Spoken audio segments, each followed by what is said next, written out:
So I'll tell you, the first 2 months, I truly got my teeth kicked in, and it was so great for my growth. Welcome to the Pathfinder podcast, where we examine the paths of those that have gone before us and use this knowledge to smooth the process of forging our own path. In today's episode, I interview Major Steven Weippert, Assistant Professor of Aerospace Studies and Director of Operations for the Arizona State University Air Force ROTC Detachment 025. Steve is a graduate of the Military College of South Carolina, also known as the Citadel, located in beautiful Charleston, South Carolina. Steve also completed a master's degree in business administration from Mississippi State University and is currently pursuing a certificate in applied business data analytics at Arizona State University's W.P. Carey School of Business Solutions. Steve's story is an example of how a long-term professional development plan with goal attainment checkpoints provides opportunities for pursuing higher education while in military service. Steve is a warfighter, leader, and mentor with multiple deployments to the Middle East and Central America. I became acquainted with Steve through recently commissioned second lieutenants in the United States Air Force. I asked these young lieutenants what were some of the keys to their success while at Arizona State University. They pointed to Major Steven Weippert as being an important mentor to these future leaders in the United States Air Force. With that said, let's hear from Steve. What is Uncle Salty? So, you'll have to listen to episode 1. I explain it, but I will give a little bit more detail.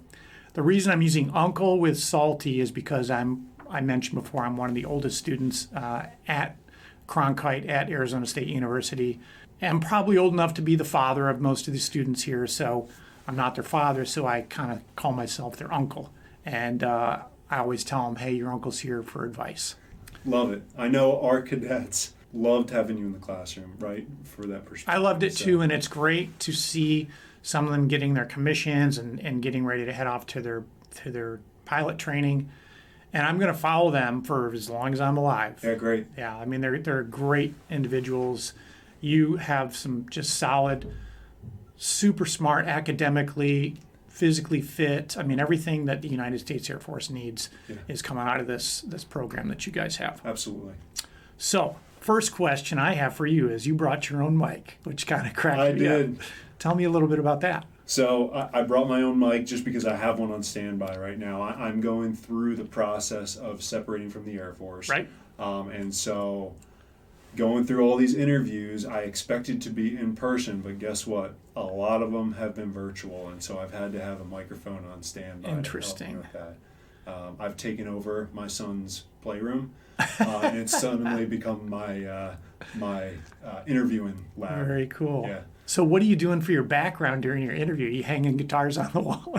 So I've got this ugly plant from Hobby Lobby that's sitting right behind me to give me a little depth, and believe it or not, I got a lot of That's great actually feedback. super smart.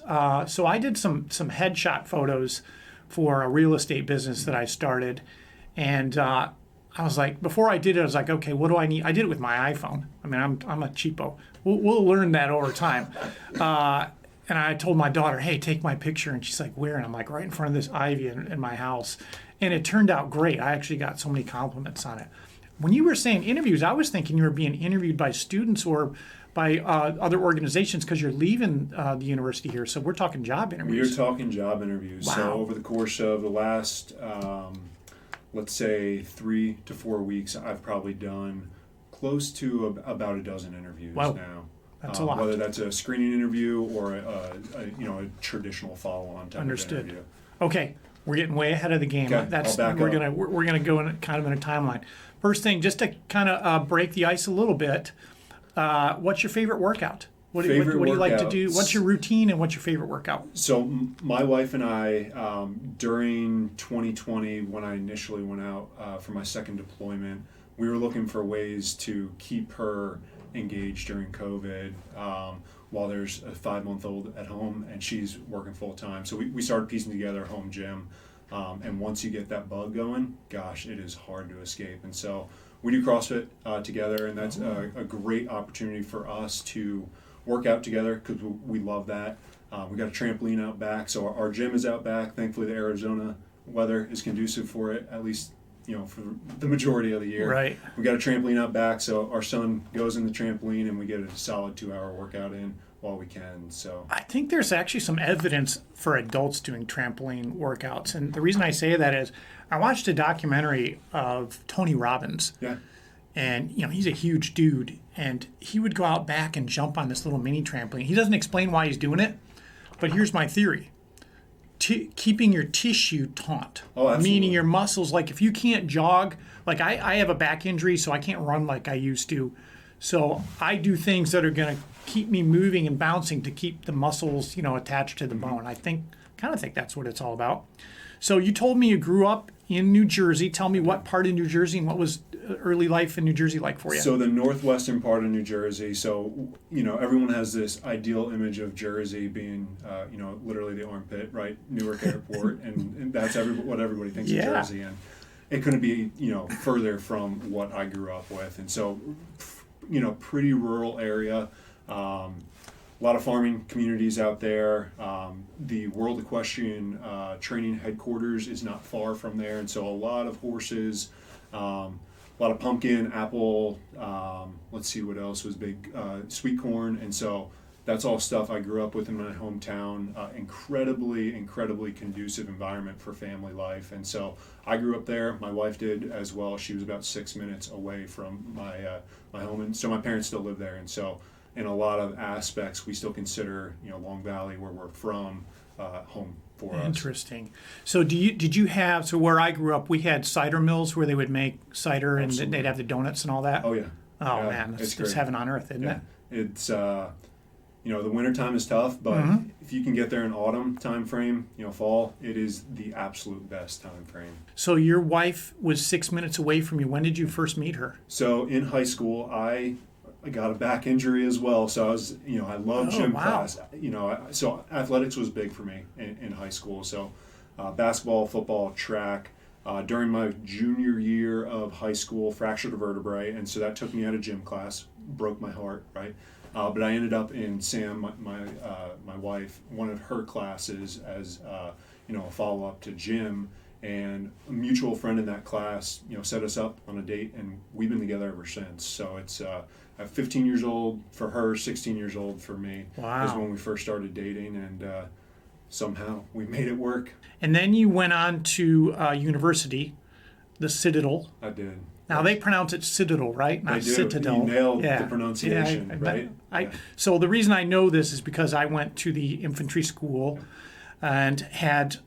So it's kind of interesting. So the academy grads, they go before you because they graduate ahead of kind of the ROTC. And then our group is next. And we had the ROTC, which includes, which I consider the Citadel, VMI, and Norwich service academies. I mean, and they're under ROTC programs, but I'm here to tell you they're steeped in tradition. And I would like to ask you to tell me a little bit about what's the process of getting into the Citadel? How do you get accepted in there? And then we'll talk about the tradition. Yeah, so it's in most aspects, it's just like applying to a normal college.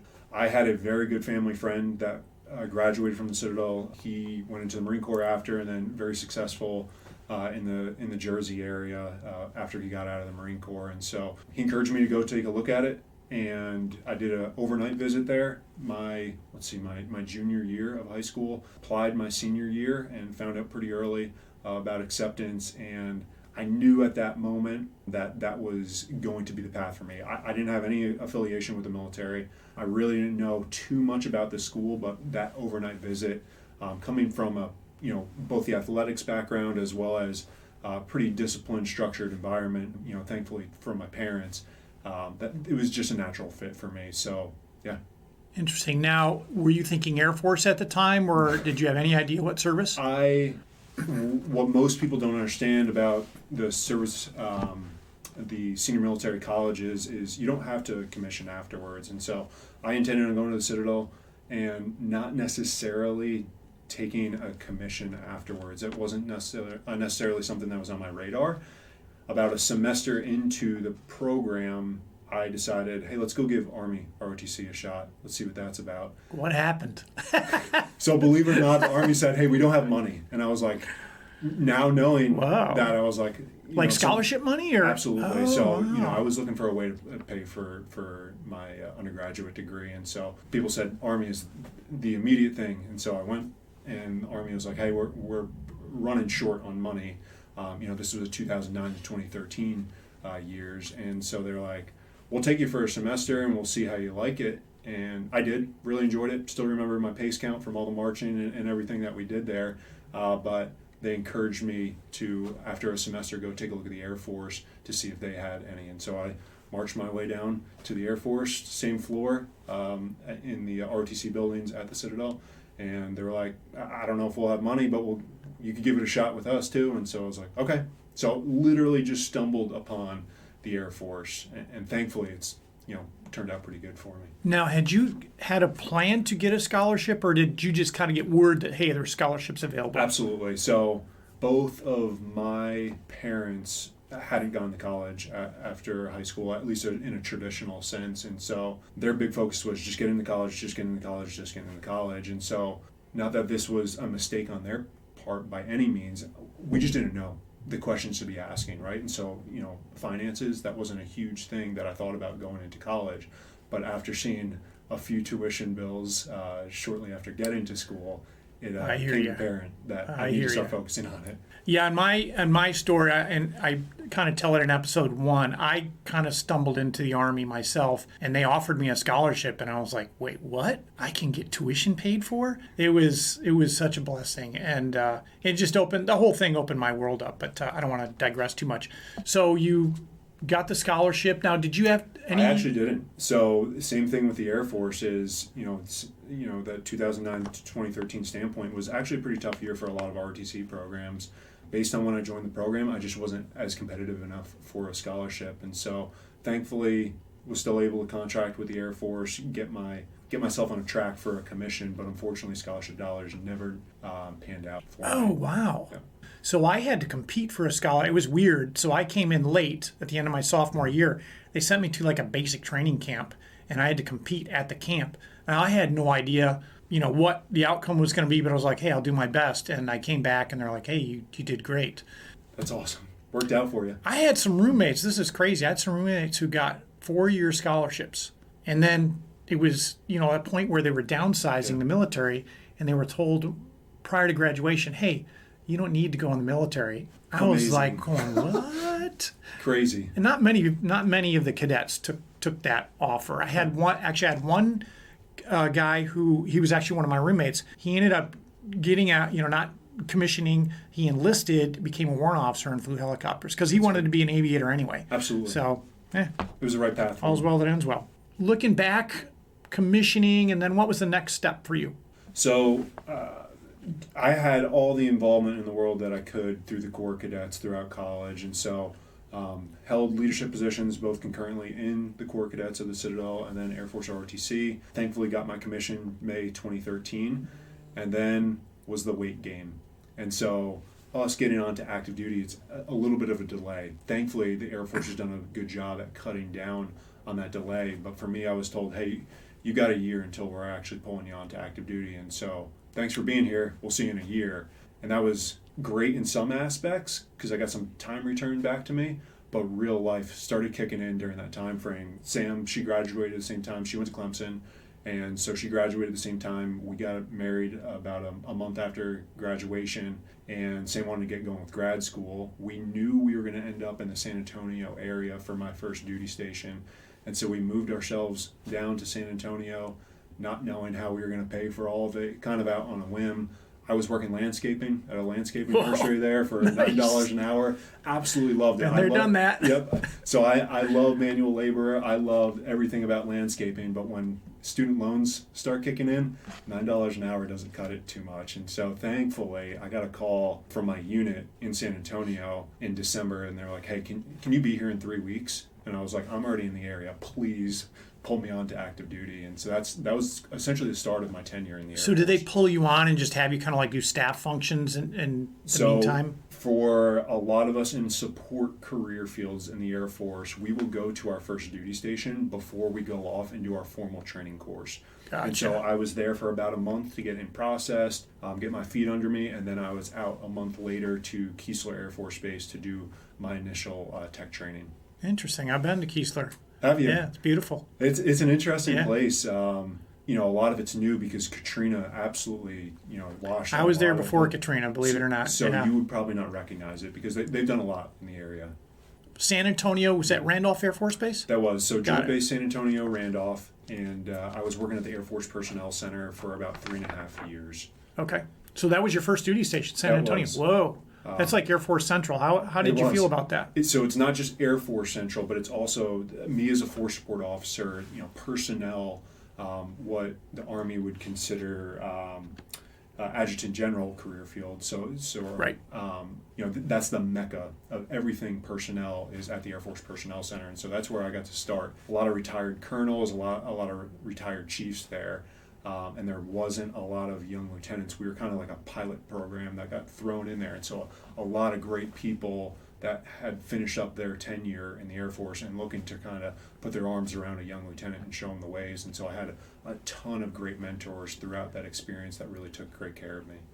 That's fortunate. So then during your time, you deployed a couple times. First one was Joint Task Force Bravo. That's correct, right? in Honduras. Right. Very matured. It's kind of like an ongoing. Absolutely, enduring to the max, just right. because I think we've been there since the early 80s. Right. And so, in a lot of our deployed environments, we think of very austere environments. This couldn't be farther removed from that. Very built up, very mature. So how would you? So I'll give you an example.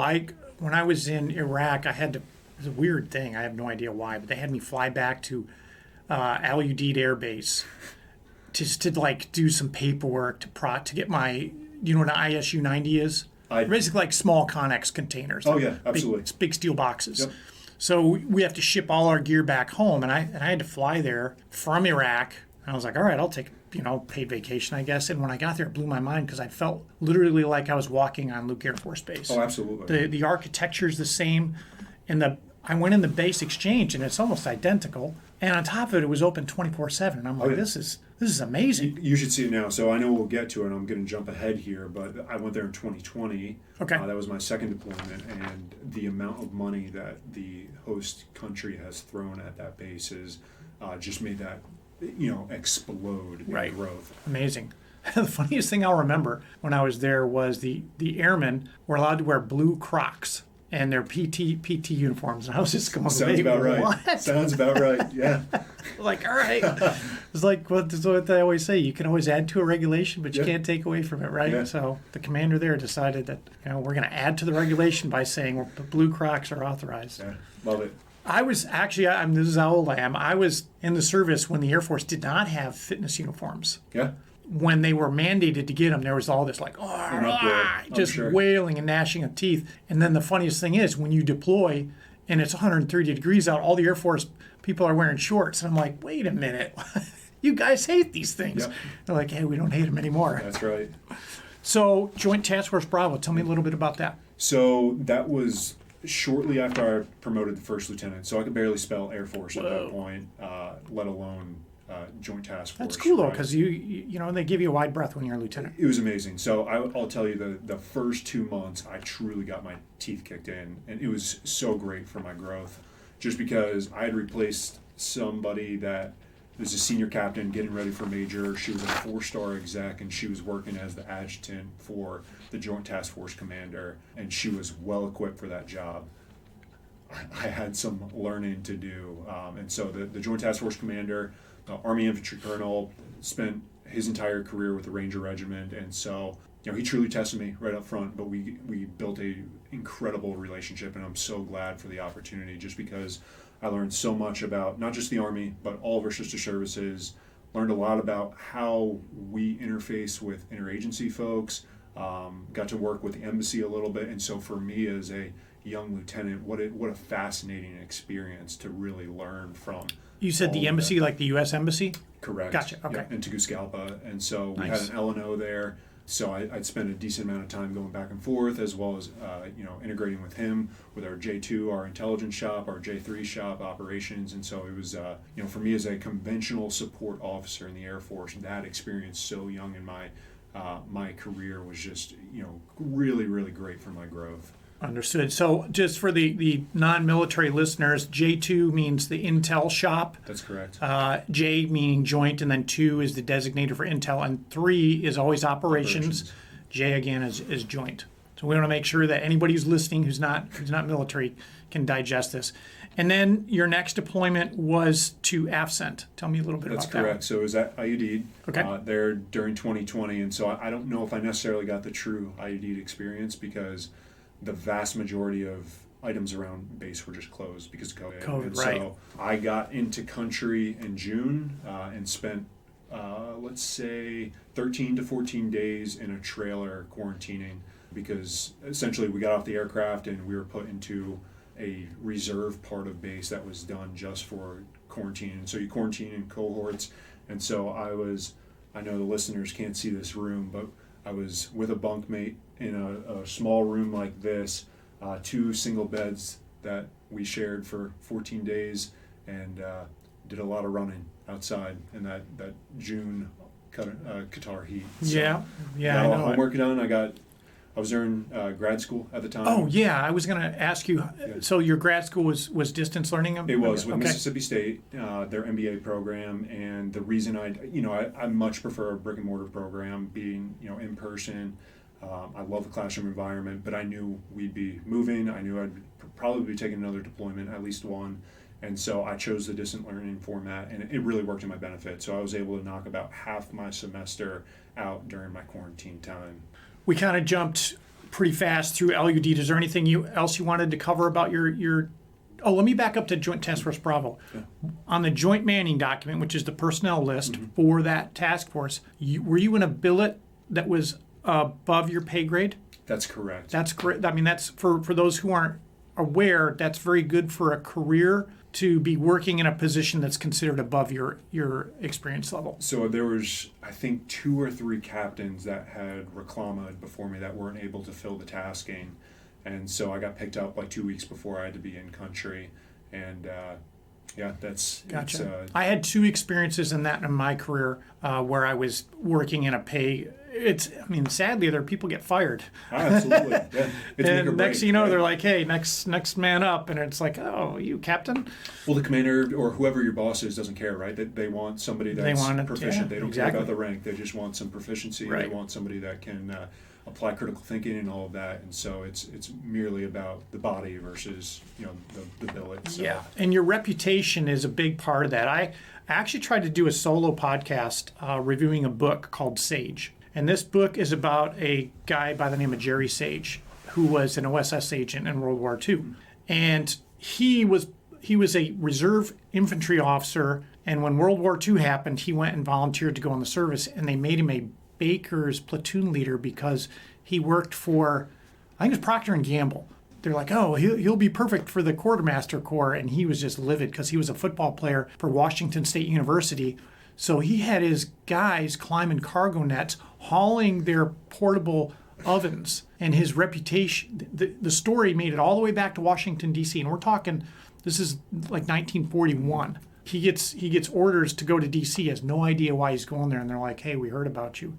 So those of you out there, when you distinguish yourself, whether it's climbing up cargo nets with a portable net, or like in my instance, I had a time where I mentioned in one of my podcasts that I always did remedial PT with soldiers, and I had a couple of them while I was in Iraq who they needed to be promoted and they needed to get their scores up to be promoted, and I would run with them every day. And it was funny, I was running with one and he threw up, and the brigade commander, which for those people who aren't aware is a full bird colonel in the Army, comes walking, and this guy throws up right at his feet. And I was like, oh no. And this colonel, he's like 6'5", and he looks at the soldier, he looks at me and he goes, that's training, and he just moves out. And from that day on, I had like a reputation with this, brigade commander because I was out just running with the soldiers all the time.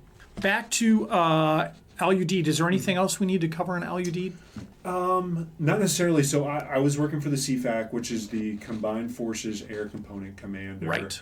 I was essentially the lead promotions expert in the AOR, the area of responsibility. Okay. So my territory was the entire Middle East, all permanent party members that were stationed overseas.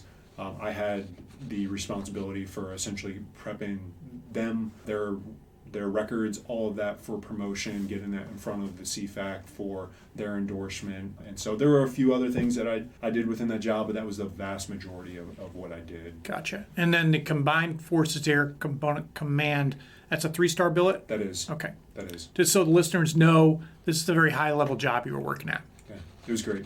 So let's talk a little bit about Mississippi State and your MBA. So hard to get into the school, and then what was the funding? So the hardest, so thankfully applied myself during my undergraduate degree. So my academic records did me justice when it came time for applying to Mississippi State. I did have to take the GMAT, and so that's another thing, was getting ready for standardized testing, which I hadn't done in a few years. So there's a bit of an atrophied muscle movement, right?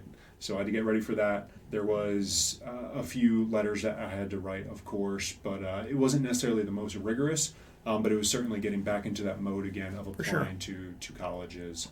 Now, in the Army, there's a captain's career course. What's the one in the Air Force called? Squadron Officer School. Okay. So SOS is commonly what it's known as, and we go anywhere between our 4 to 7 year mark in service. Did that have any bearing on your application into getting into Mississippi State? It did. So I got accepted about, let's say, 5 to 6 months before I went to SOS, okay. And so I actually ran them concurrently. So I was doing SOS at the same time as I was in, I think, 1 or 2 classes with Mississippi State. Gotcha.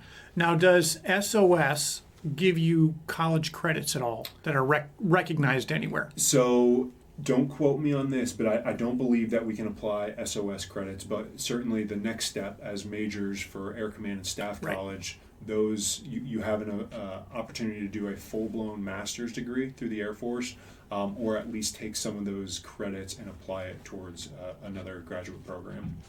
A funny story about Mississippi State, when I went to jump school, he wasn't a roommate of mine, this is a long time ago, Delta Company, The Rock, at Fort Benning, Georgia, at the Airborne School, which does not exist anymore. I went down and saw my son graduate from Airborne School about 2 years ago, and I was like, "Where's Delta Company?" And it's like, it doesn't exist anymore. They tore the building down, and I was like, "Well."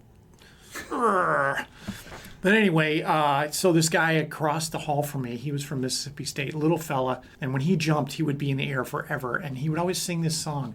I'm going back to Missy. I'm going back to Missy. I'm going back to Mississippi State. I'm like, this guy is crazy. Anyway, I digress. It's funny. So the first time I went to Starkville to actually go onto campus was for graduation. And so I had been in the program for a little over 3 years because I took just one class at a time. I wanted to truly apply myself and not just get through the program as quickly as possible. But the first time that me and my family went down to Mississippi State was for graduation. So. Did you take anything else in while you were there? Any football or anything? Or? No, unfortunately, it was in April, and so they just finished up, or they were just finishing up the baseball season. Beautiful campus, STC heritage, all of that goes into it, of course. Their football program has gotten really good over the years. Of course, Mike Leach, losing him is not going to help. But yeah, absolutely. They've Dak Prescott. He came from Mississippi State. So when did you complete your MBA? Were you back in the States when you completed it then? I did. So I finished it April of 2021. Okay. And I started in August of 2017. Yep. So. Where were you assigned when you completed? I had just started I was a few months into my tour at downtown St. Louis. I was the 11th Battalion Deputy Commander, and so working in the military entrance processing station in the St. Louis area. I was the only, if I recall correctly, Air Force member on that team. Everybody else was, a big chunk of it was, of course, Army, but we had quite a few folks from the Navy and Marine Corps as well. Then a lot of civilian presence as well. And then from St. Louis, you came here? Correct. Gotcha. Yep. Let me ask a question about joint duty. How did you? It's like I had multiple joint billets, and I would have people from the Navy, the Marine Corps. They all have different standards for fitness. So one thing that surprised me, I had some Navy personnel, and I was like, "Hey, we're going to do a fitness test," and they're like, "We're not doing it." And I was like, "What do you mean you're not doing it?" And they told me they have to get a 30-day notice. Yeah. I'm sure there's an Air Force standard like that as well. I don't know. I don't know off the top of my head. It was weird because I had these Navy personnel come in and they were only there for 3 months, which I was like, how did you get a 3-month deployment? Lucky you. And I was like, well, we're going to do a fitness test. And they're like, well, you need to wait a month. And then they're gone before we even did the fitness test. And I have to write evaluations. Like they're abbreviated because it's not a full evaluation because it's not a year, but it's input for their annual. And I'm writing an award if they, deserved one. And I'm like, well, I'd like to know how you are physically to, have a good idea of how I'm going to write this award because you seem like you're proficient. So anyway, it was very tricky to manage the joint side. How about you? Did you have any weird experiences like that? So not necessarily. I would say what I typically do, and this comes from my time in Honduras, I learned I got to be able to at least somewhat talk the language, right? And so my first few months in those types of environments is really just learning all I can. That way I can relate to individuals of sister services and at least be able to understand their background and relate my experiences to it and even just highlight some of the differences. And so I didn't run into too much of that per se. It was interesting working back to my Honduras time, working for that infantry colonel. We had a command sergeant major that was from infantry background as well. And then our deputy, he was a cyber lieutenant colonel from the Air Force. And so both very operational to a very computer-focused environment. And so understanding all of that and being able to navigate that as an adjutant was a learning experience for me, to say the least. I can imagine. The one thing I know from the Army side is if you understand operations, the 5 paragraph operations order, you will do just fine. Yes. So anybody who's thinking about that out there, understand that. I actually used to use a 5-paragraph operations order to plan parties. It sounds kind of funny, but it works. You can apply it. What's the situation? Oh, it's going to be a backyard barbecue. Okay, what's our mission? Well, we're going to, okay, who's in charge? Command. How are we going to communicate this? Well, we'll do a joint text message. So it's funny how you can apply military planning to just about anything. Absolutely, because it's not so much, there's a formality associated with it, but it's really orienting your mindset, right? Like, here's our problem, and this is our formula of how we're going to approach it, right? And so I can understand why it would be helpful in a party planning atmosphere. So when did you arrive here at, you guys say Detachment 025? That's correct. So okay. Air Force ROTC has 145 detachments across the nation. Our designator is 025. I got here January of 2022. Okay. So I just hit about my 2-year mark in the seat. So you told me that you had started working on an applied business data analytics certificate. That's correct. When did you start working on that? That was this past summer. So I want to say either June or July of 2023. Thankfully, the statistics course that I took in my graduate program applied to this. So what traditionally is a 6-class program is a 5-class program for me. And so I'm going to be finishing that up here this April. That's nice. That's statistics, because that was so back in the day when I got my undergraduate, we had in the business college, we had what were called Weeder courses. Yeah. You had to have, I want to say it was a 3.5 or 3.5. I can't remember, but I transferred in to the university from another university, and I had already taken core classes, but they wouldn't apply the grade point average. Ouch. So I had like 3 core classes left, and they were the hardest. So I had to do well, and that statistics class was just, as you mentioned before, a kick in the teeth. Yes. I did not enjoy that at all. And if you can take that off your to-do list, that was pretty good. So you'll be wrapping that up. At what point did you decide it was time to call it a day with the Air Force? So this has honestly been an ongoing process for me. I knew I wanted to get at least 10 years under my belt in the Air Force. And so thankfully that opportunity was presented to me. And I like to say, I like to think that I had a pretty healthy career. Really enjoyed my time in the Air Force, and it's been wonderful to me and my family. The reason I was pretty dead set on 10 years is because back to my student loans, I now was able to transfer my post 9/11 GI Bill to my son. And so Nice. if he decides to go to college when that time comes, he can now go for free, essentially. And so I didn't want to pass on, that debt, if you will, to my son. And so 10 years is the minimum military members need in order to transfer that education benefit. And so other than that, my wife, she works full-time. She intends on working full-time, and I know what the next 10 years in the military looks like for me, and it's not necessarily the most conducive for a full-time working spouse. Also, going back to our upbringings, we grew up, 18 years essentially in the same household and not moving around and all of that. And so there's been aspects where we've loved moving around, but now that we've got a growing family, we'd love to provide a little bit more stability too. Sure. That's great about the post 9/11 GI Bill. I actually got some bad advice when I was approaching the retirement. They had detailed somebody to be the advisor for the post 9/11 GI Bill, and they either didn't pay attention or I got miscommunicated. So apparently you have to designate at a certain point within 3 years, and I may be wrong on this, so nobody hold me to this, but I'm pretty sure within 3 years of your leaving the service, designate whether or not you want to transfer it. And I got the message, you got to wait till you are ending your service. So I ended my service and I was like, hey, I'd like to transfer this to my kids. And they're like, what? You can't do that. They've made a few updates to the eligibility, and so now it's 4 years out. And the earliest you can do it is 6 years into service. And Okay. so immediately on my 6-year mark, I transferred that GI Bill. That way I knew that was my 4-year counter, essentially from that point. And I could essentially reverse engineer my timeline from there based off that date. For sure. So that triggered a couple memories for me.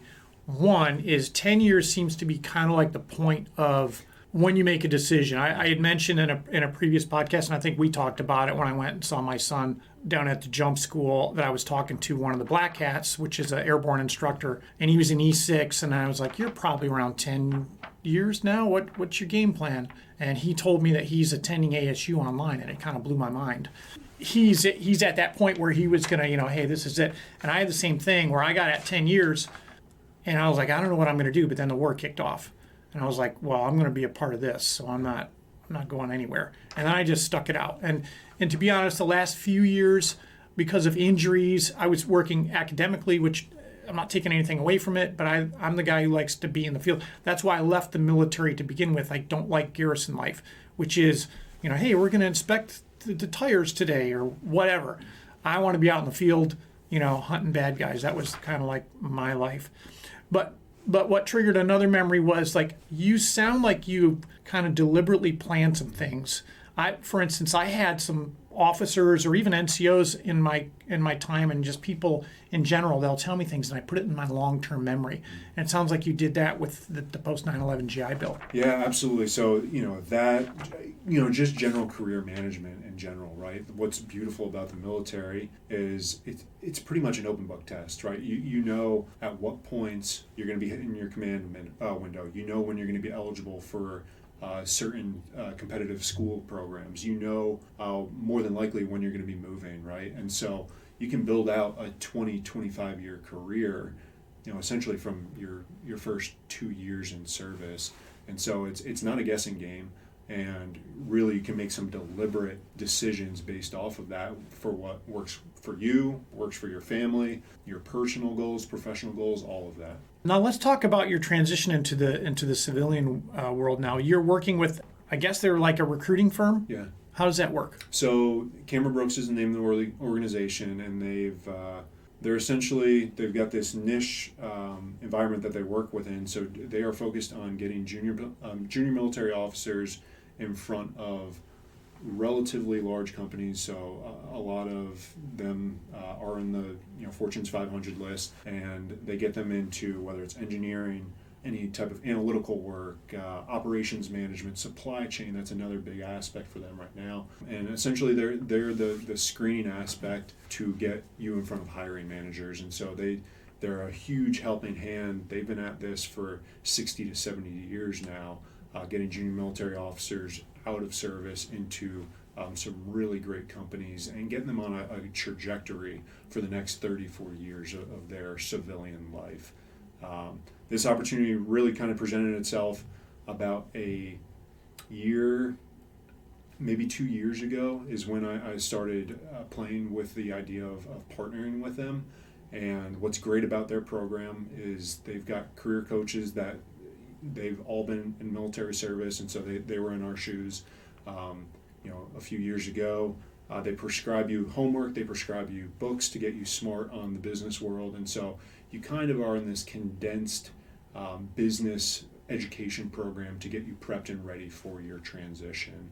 And so it was kind of a no-brainer. That was the last thing that I was really looking for. Is I thought I had the pedigree, I thought I had the right mindset, but I didn't necessarily know all the answers to what my transition into corporate America would look like. And they answered a lot of those questions for me. And so it was kind of like a no-brainer to establish a relationship and partnership with them. It sounds very robust. Now, did your kind of alumni association with the Citadel come into play with your connection with them at all? So it didn't necessarily, because I certainly could tap into that network if I needed to, because it is a robust network. It's there's a ton of alumni that are just looking to help other alum. That was kind of like a background or backup plan for me. I want to give this a shot, kind of figure this out. I'm still working with a lot of my classmates that graduated from Citadel, because we're all kind of at this point now where we're playing with the decision to either stay in the military or make a transition out for a number of reasons, right? And so I wouldn't say leveraging that network was what has led me to some job prospects, but it certainly got my emotional state ready for that transition point. For sure. Yeah. Well, I recommend you stay. I mean, I know you're going to stay in contact with your Citadel alum. Yeah. It's one thing I'm not great at, but I've learned to be good at, which is maintaining a network and broadening your network. And I've done that here at Arizona State. If I hear somebody or something that is of interest to me, I track that person down and I get to know them.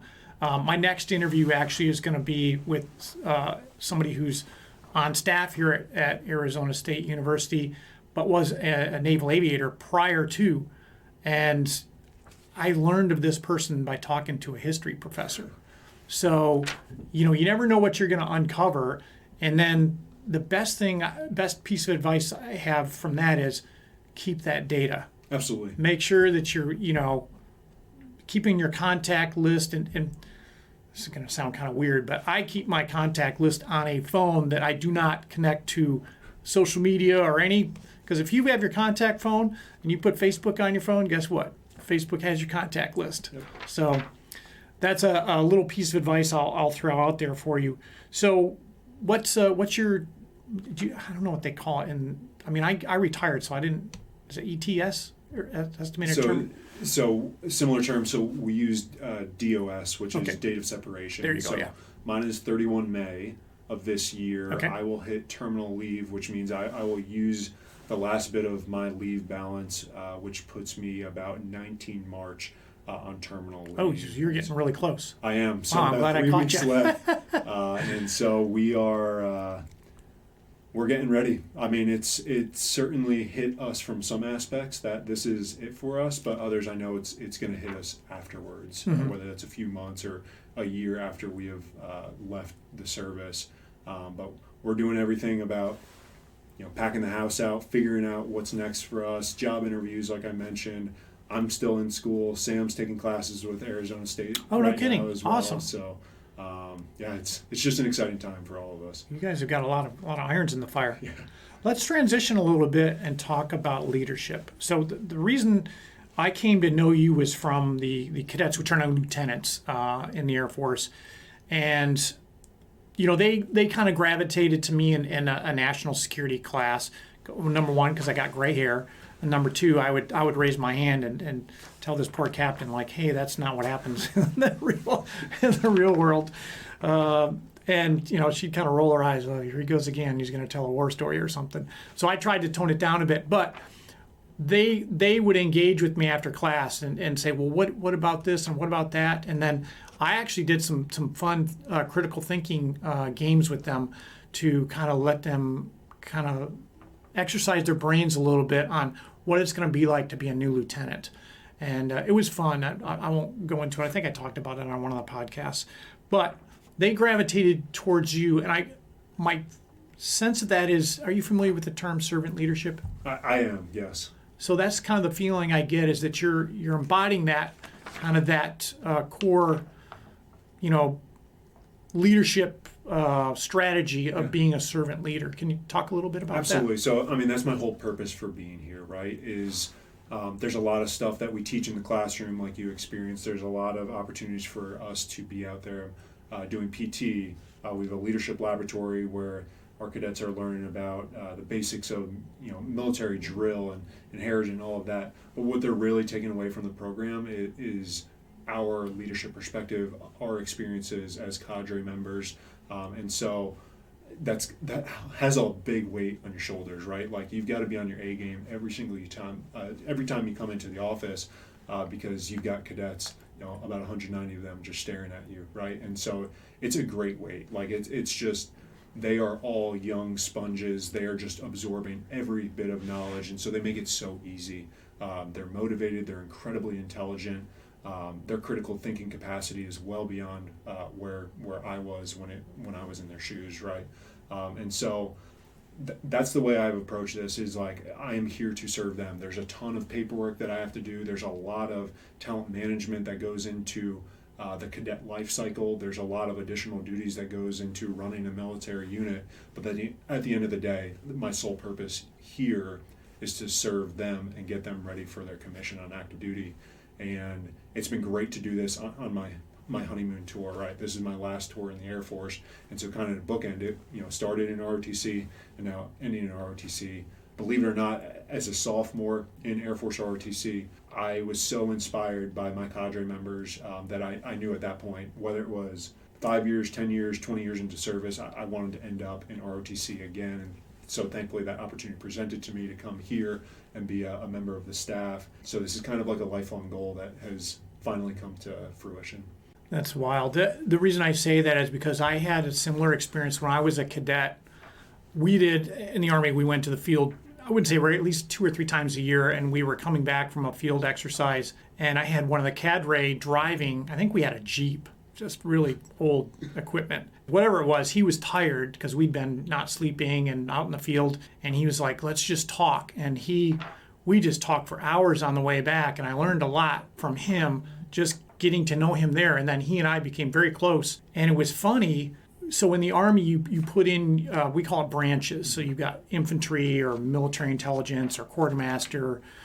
So I wanted to be an intel officer. And I thought my life was going to be go in the military and then join one of the 3A letter agencies, and didn't go that direction. But he told me, you don't want to be in the military intelligence, because he was infantry. And I was like, well, why? And he said, what are you going to do? Where are you going to go? I said, well, I'd probably like to go to the 82nd Airborne and be like their intel officer. And he goes, you know what that's going to be like? And I go, no. And he said, it's like being a leg in an airborne unit. And I was like, what? So for those of you who don't know what that means, it means somebody who's non-jump qualified, non-parachutist qualified in an airborne unit. So like being non-infantry in an infantry, battalion is basically what he was alluding to. And then when I got it's what they call accessions, you get your branch. I was infantry, and I was like, what? I didn't put infantry as my first choice. And he just kind of like shook his head at me like he had his hands in it somehow. I have no idea how, but I was like, all right. So that's how I ended up in the infantry. So you're moving on to the corporate world, and I worked in Fortune 500 companies. Is there anything I could share with you, or anything that you might feel of benefit? Yeah, absolutely. So, one thing, especially for us leaving service, supporting a family that comes to mind is financials, right? Like making sure that we are setting ourselves, our family up for not just short-term success with finances, but long-term success as well. And so anything you would recommend as folks approach that transition point, get ready for? The one thing, I've always been very frugal. I remember when I was a second lieutenant at the infantry school and we were going out to the firing range and you had to shoot all the time there. You had to qualify. As an infantry officer, you have to qualify expert on every weapon system. And so you're out at the range a lot. And all these lieutenants are, I don't know how these trucks found us sometimes either. We're doing land navigation in the middle of nowhere and here comes a pizza truck. And this is pre-internet and cell phone days. So they would show up and sell $20 pizzas. And towards the end of our school, there were lieutenants who were cutting up their credit cards because they had gotten themselves in so much debt. I mean, I'm on the range watching this guy cut up a credit card. I'm like, what are you doing? So first of all, I'm a frugal person. I've got a right there. I've got a thermos with coffee, and I'm not buying the Starbucks here. I'll buy Black Rifle coffee, brew it, and bring it with me. So always be as austere as you can, but have a good time. And then I actually learned this from the Germans. I lived in Germany for a while. And oddly enough, that captain that I rode with in the Jeep, I'm doing an exercise in Germany and he comes walking in the TOC, the Tactical Operations Center. And he's like, hey, you. I was like, oh, wow, it's a small world, which it is. So living in Germany, they get 30 days of vacation a year, mandatory. It's like law. And they would live fairly frugal lives. And then when they went on vacation, they went all out. So that's kind of how I kind of took that piece of culture and I used it. So when I do go on vacation, I like to go whole hog, so to speak. Now, I'm not out eating caviar and things, but I pick really great locations. Like I mentioned in my first podcast, I went to the El Clasico soccer match, which is Real Madrid and Barcelona. Not an easy match to get to, and it's not cheap. But because I lived an austere life, I'm able to afford that. The second thing is I had a couple warrant officers that were trading stocks, and I'm like, you guys are crazy, but I'm going to watch you. And I started investing in companies that I felt were good companies for the long haul that have what I call a moat around them. There's not competition that's going to knock them off their pedestal, so to speak. At the same time, I'm putting money away. This is my personal money. I'm putting money away, the maximum amount out of my 401k. Everything I can in there, and I'm living within my means. And then the other thing is convert at the time when I first started with my company, they didn't have a Roth 401k. Now they did towards the end of my career, and what I did then is I shifted everything into a Roth 401k. So what that means to listeners is any money that goes into a Roth IRA or Roth 401k is post-tax money, and it grows tax-free in that account. So I'm a huge proponent of doing that. Get with a CPA, certified public accountant, and discuss your retirement plan. Map out what your retirement plan is with that CPA. I'm not a big fan of financial advisors because they're there to sell you stuff. CPAs are servants. They're there to provide a service for you. And I had one map out a spreadsheet showing when I had my retirement happen, what buckets of money I'm going to be pulling from during my retirement based on my expected life of maybe like 81 or something like that. So I don't know if that's helpful, but that's kind of like my map that I use. No, absolutely. It's certainly helpful. Awesome. Well, I'm so pleased to have met you. Do you know where you're going to settle at all, or is it still up in the air? So East Coast. So okay. Sam and I both being from Jersey, we want to be a little closer to home.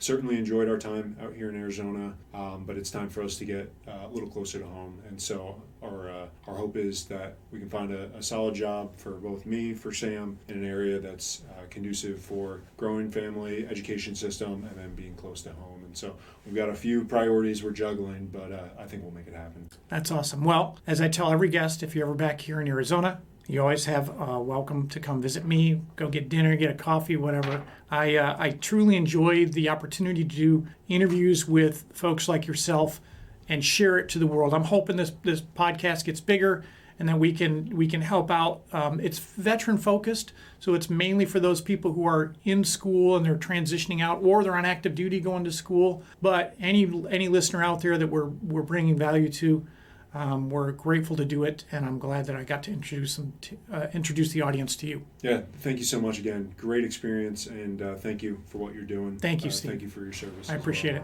Thank you. I appreciate it. Take care. Okay, kids, and now it's time for some dad advice.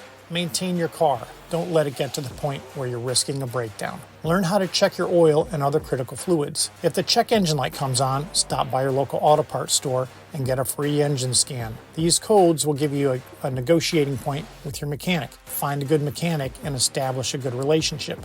If you find a good mechanic, they'll look out for your interests.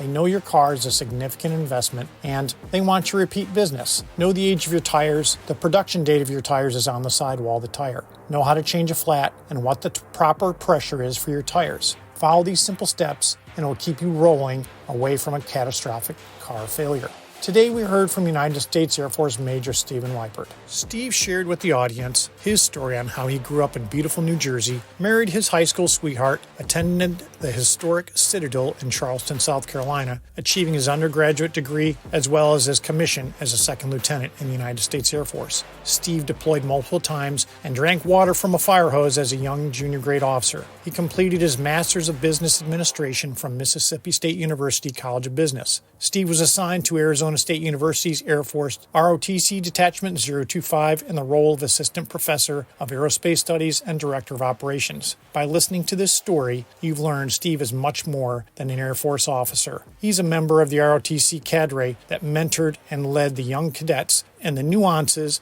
of servant leadership. If you learned something or found Steve's story inspiring for your path, reach out to us at pathfinderpodcast@fastmail.com. Please like and subscribe to the Pathfinder podcast and share the show with all those you feel might benefit from the Pathfinder stories. This is Salty the Sun Devil coming to you from the Blaze Radio studios at the Walter Cronkite School of Journalism and Mass Communication in beautiful downtown Phoenix. Now go find your path.